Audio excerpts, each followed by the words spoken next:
The show Silicon Valley came about partly sort of from a couple different angles. Scott Rudin had pitched me an idea about, kind of based on a documentary about gamers, doing something about the gaming world up there, which I don't really know that well, and that's something if you don't get it right, they just slaughter you anyway. And so, and then John Altschuler had an idea a while back about doing a show like Falcon Crest or Dallas, but instead of wine or oil, it would be about the tech world.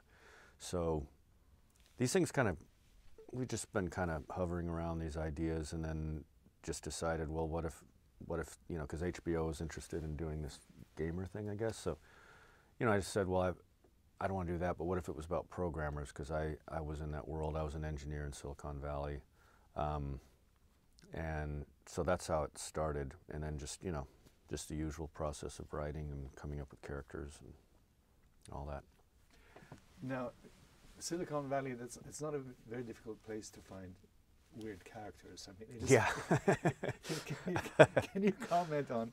No, I think Silicon Valley is pay dirt for weird characters, and what's also fascinating about it to me is there's so much money up there, and it's just so nondescript and not glamorous and not flashy at all. I mean, these people, Sand Hill Road is a street that has like $1 trillion in venture capital. Like there's all these 2,000 square foot offices that each have like $1 billion, and it just looks like nothing. It's not like just looks like a little office park. Yeah, so, and you know, it's just,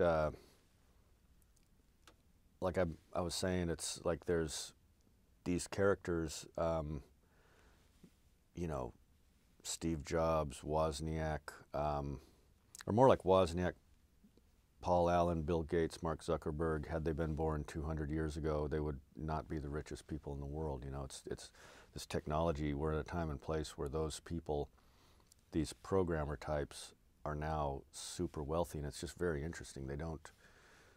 They're still the same socially awkward personalities. Some of them don't seem to know how to enjoy themselves really, and how to spend the money in a way. They know you're supposed to throw these big parties, but they don't really have a good time, it seems. Like, I don't know, it's a very interesting world to me. And because I worked with and went to school with a lot of these personality types, I feel like I know them.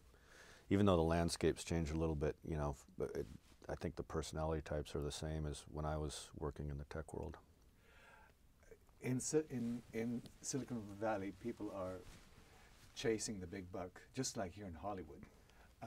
How are they different from each other? Well, that's what's interesting is, you know, up there they're definitely chasing big dollars, just like they are in Hollywood or anywhere, or Wall Street. But they don't, you know, they're not flashy or glamorous about it. And nobody drives a Maserati or anything like that. But they'll go build a clipper ship, or want to go into outer space, or build their own island, that sort of thing. But it's, you know, they're also kind of like, it's capitalism for sure, but they sort of shroud it in this, we're making the world a better place, and we're, you know, we're changing the world, benefiting mankind. But it's just, it's kind of a, I don't know, I guess maybe it's because of the hippie culture up there or something. Like, no one wants to just say we're just trying to conquer the competitor, you know, or I mean, some people do, but the general vibe up there is always like, you know, hey, we're going to Burning Man and we're making the world a better place, but, you know, also making billions of dollars. I thought I saw the Google building in the backdrop in your opening shot. Did you get some cooperation from tech companies there? We've gotten a little bit, yeah. I mean, we toured the Google campus, and one of my best friends from high school, his nephew works there, and so yeah, I mean, we're not looking to just, you know, attack the tech world or anything. I mean, I really want to get it right. I like these characters. I don't mean to come off like, you know, I mean, it's just making fun of them the way you'd make fun of your friends. I mean, I think King of the Hill, we did a good job of treating those characters with dignity, and I think I'd like to do the same thing here, you know. So, But you know, when